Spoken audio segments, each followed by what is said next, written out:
Hi dears, welcome to Achus design. ഇന്ന് നമ്മൾ Aarineedle എങ്ങനെയാണ് ഹാൻഡിൽ ചെയ്യുന്നതിനുള്ള വീഡിയോ ആണ് നമ്മൾ ഇന്നത്തെ വീഡിയോയിൽ കാണിക്കുന്നത്.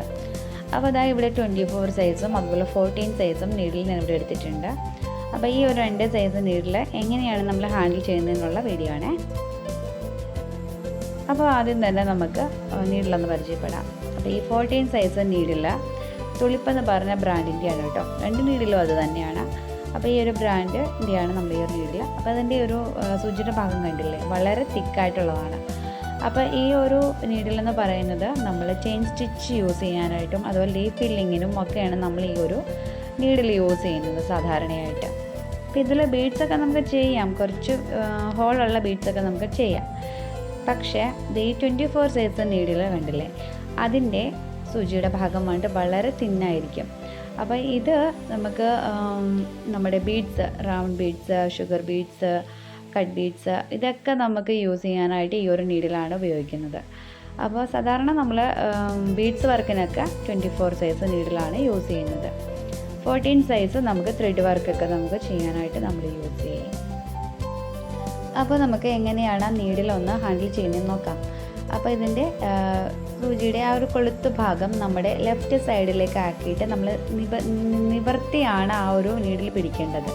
നമ്മൾ ചരിച്ചൊന്നും നമ്മൾ Aarineedle പിടിക്കരുത്. നീഡിൽ എപ്പോഴും നമ്മൾ മുകളിലേക്ക് നിവർന്നിരിക്കുന്ന വിധത്തിൽ വേണം നമുക്ക് നീഡിൽ എപ്പോഴും പിടിക്കാനായിട്ട്. എന്നിട്ട് വേണം നമ്മൾ ആദ്യം ഒരു ക്ലോത്തിലേക്ക്, ഒരു കോട്ടൺ ക്ലോത്തിലേക്ക് നമ്മൾ ആദ്യം ഒന്ന് ചെയ്ത് പഠിക്കുകയാണ് ചെയ്യുന്നത്. അപ്പോൾ അത് ലെഫ്റ്റ് റൈറ്റ് എന്നുള്ള വിധത്തിലാണ് നമ്മൾ പഠിക്കുന്നത്. അപ്പോൾ കൊളുത്ത് ഭാഗം നമ്മുടെ ലെഫ്റ്റ് സൈഡിലേക്കും ആണ് തിരിഞ്ഞിരിക്കേണ്ടത്. എന്നിട്ട് നമ്മൾ റൈറ്റിലേക്ക് തിരിച്ചിട്ട് വേണം നമ്മൾ മുകളിലേക്ക് വലിക്കാനായിട്ട്. എങ്കിൽ മാത്രമേ നമുക്ക് ആ ഒരു ത്രെഡൊക്കെ മുകളിലേക്ക് വരത്തുള്ളൂ. അല്ലെന്നുണ്ടെങ്കിൽ നമുക്ക് ത്രെഡ് കുടുങ്ങിപ്പോകും, അല്ലെങ്കിൽ ക്ലോത്തിൽ നിന്ന് മുകളിലേക്ക് ത്രെഡ് നീഡിൽ വരത്തില്ല, അങ്ങനെയുള്ള ബുദ്ധിമുട്ടുകളൊക്കെ ഉണ്ടാവും. അപ്പോൾ എപ്പോഴായാലും നമ്മളൊരു സാധാരണ ഒരു കോട്ടൺ ക്ലോത്തിലേക്ക് നമ്മൾ നീഡിലൊന്ന് ആദ്യം ഒന്ന് ഇതുപോലെ കുത്തി ഒന്ന് പഠിക്കണം. എന്നിട്ട് വേണം നമ്മൾ ത്രെഡൊക്കെ യൂസ് ചെയ്തിട്ട് നമ്മൾ അതിലേക്ക് ചെയ്ത് പഠിക്കാനായിട്ട്. ഫസ്റ്റ് നമുക്ക് ഒരു 2 ദിവസമെങ്കിലും നിങ്ങളിതുപോലെ ബേസിക്കായിട്ട് ഇതൊന്നും ചെയ്ത് പഠിക്കുക.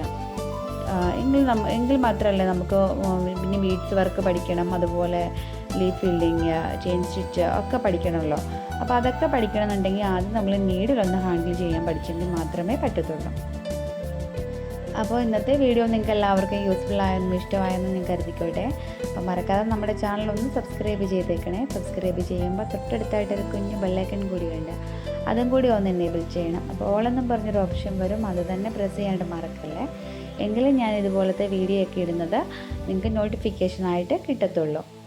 അപ്പോൾ ഇനിയും നമുക്ക് വളരെ ബ്യൂട്ടിഫുള്ളായിട്ടുള്ള സ്ലീവ് ഡിസൈനും നെക്ക് ഡിസൈനും അതുപോലെ ആരി ബേസിക് ആയിട്ടുള്ള സ്റ്റിച്ചസും ഒക്കെ ആയിട്ട് നമുക്ക് വീണ്ടും നമ്മുടെ ചാനലിൽ നമുക്ക് വീണ്ടും കാണാം.